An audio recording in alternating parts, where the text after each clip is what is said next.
Welcome to Wisdom of the World. Today I'm going to tell a story from Bhutan. It's about when you're totally distracted.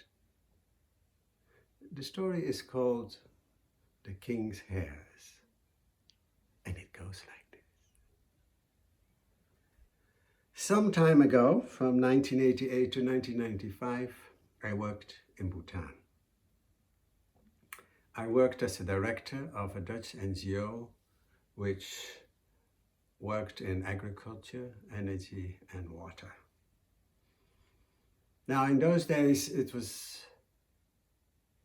customary that when an NGO director arrived and left, that you would have an audience with the king. So I left in 1995 and I had an audience with the king. So I went there together with my successor, Vera, and my wife, to this audience. We went into the big temple dzong.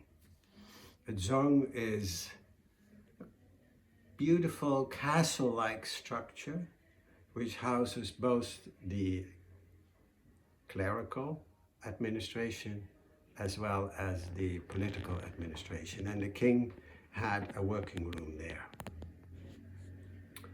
So we went there and, we were welcomed in this beautiful working room of the king with big tankas all around. And there was one bench and a beautifully decorated bench also.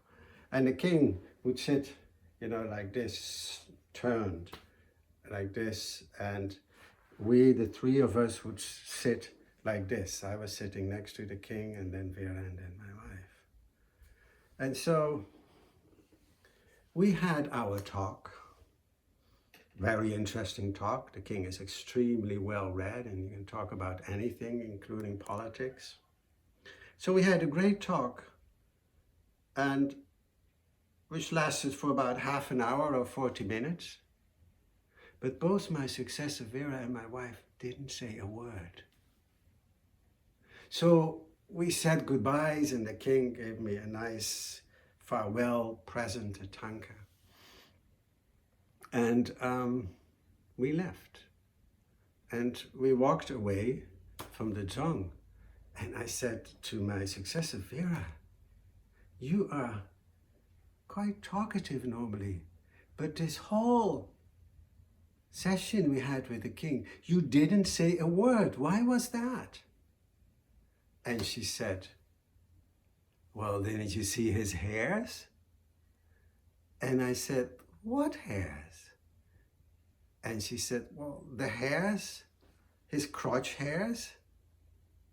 You must know that in Bhutan, men wear a skirt and then they sit with their legs wide apart, also for a picture or for any meeting, totally normal.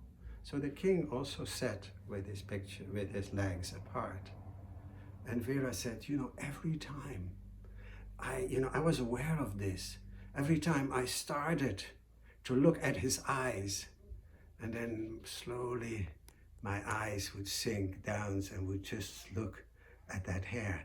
And then I would wake up and again, I would look him in the eye and again, slowly my eyes would go down and I would just look at his hair.